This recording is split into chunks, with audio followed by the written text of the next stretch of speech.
pagi semuanya. Sebelum memulai renungan pada pagi hari ini, mari kita buka dalam doa. Tuhan Yesus yang baik, terima kasih untuk hari baru yang Engkau berikan kepada kami.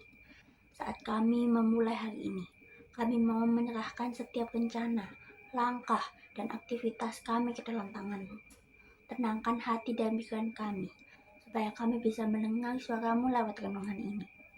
Bimbing kami, agar hari ini kami berjalan dalam iman, kasih, dan pengharapan. Dalam nama Tuhan Yesus kami berdoa. Amin. Nah, jadi renungan pada pagi hari ini berjudul Panggilan untuk Mengasihi, yang diambil dari kitab Yohanes pasal 6 ayat 9 sampai dengan 13. Mari kita baca bersama-sama. Di sini ada seorang anak yang mempunyai 5 roti jelai dan 2 ikan. Tetapi apakah artinya itu untuk orang sebanyak ini? Kata Yesus, suruhlah orang-orang itu duduk. Adapun di tempat itu banyak rumput, maka duduklah orang itu. Kira-kira 5.000 laki-laki banyaknya.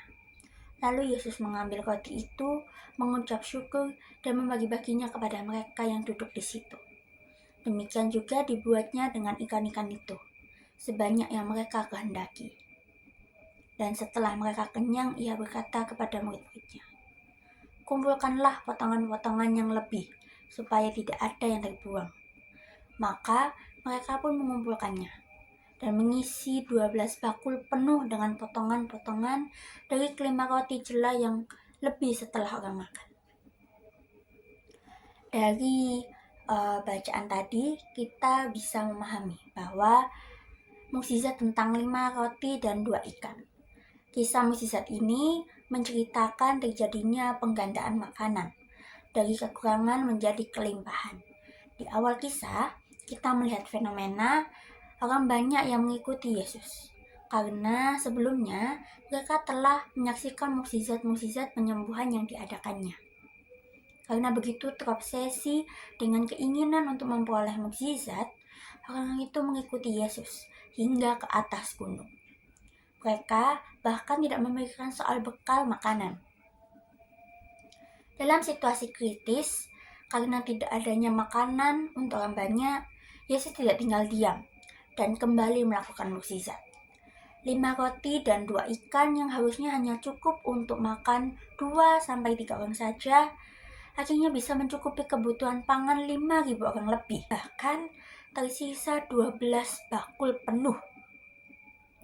Melihat ini, orang-orang menyimpulkan bahwa Yesus bukan hanya dapat menyembuhkan mereka dari penyakit, melainkan berkuasa pula menjamin kelangsungan kehidupan mereka di dunia.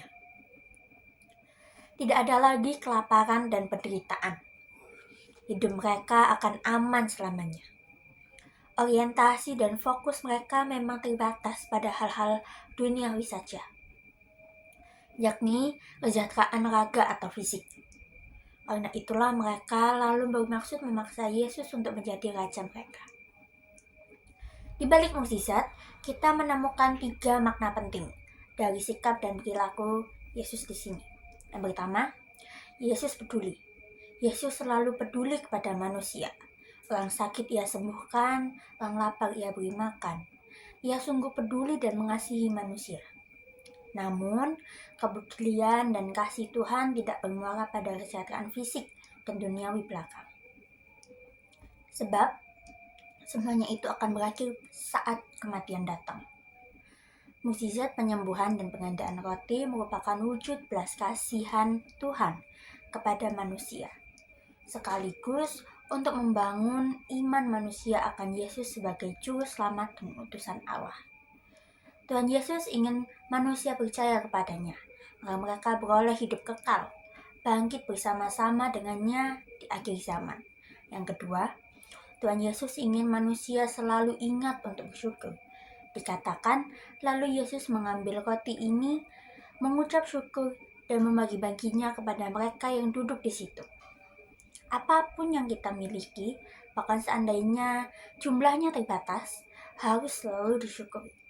Kondisi kekurangan dan keterbatasan jangan sampai membuat kita menjadi orang yang lupa bersyukur atas belas kasihan Tuhan. Melalui kisah penggandaan roti ini, kita dapat melihat bahwa jumlah yang kurang menurut perhitungan manusia ternyata dapat menjadi sumber karunia yang berlimpah-limpah. Kuasa Tuhan melampaui segala perhitungan dan perkiraan manusia. Yang ketiga, Tuhan Yesus dengan tegas menolak menjadi raja dunia karena hal itu tidak sesuai dengan misinya. Ia tidak silau dan tergiur akan posisi maupun kemuliaan duniawi. Tuhan Yesus tahu benar siapa dirinya dan apa tujuannya untuk datang ke dunia. Ia datang untuk melayani manusia, dan misinya adalah untuk menyelamatkan manusia. Tuhan Yesus teguh pada panggilan dan tugas perutusannya. Di dunia yang syarat dengan kebencian, konflik, dan perang saat ini, kita pun harus tetap teguh pada panggilan dan tugas perutusan kita. Kita tidak boleh berubah menjadi pahit dan skeptis karena situasi zaman, atau malah ikut menjadi pelaku konflik dan perang, serta menyebarkan kebencian. Panggilan kita adalah untuk mengasihi, dan kita diutus untuk memberitakan Injil, kabar gembira bagi semua orang. Nah, kita tutup dengan doa. Dan Yesus, di tengah badai hidup kami, ajari kami untuk tetap percaya kepadamu. Saat kami takut dan lelah, ingatkan kami bahwa Engkau selalu hadir dan menyertai. Kuatkan iman kami agar tidak goyah. Di dalam nama Tuhan Yesus kami berdoa. Amin.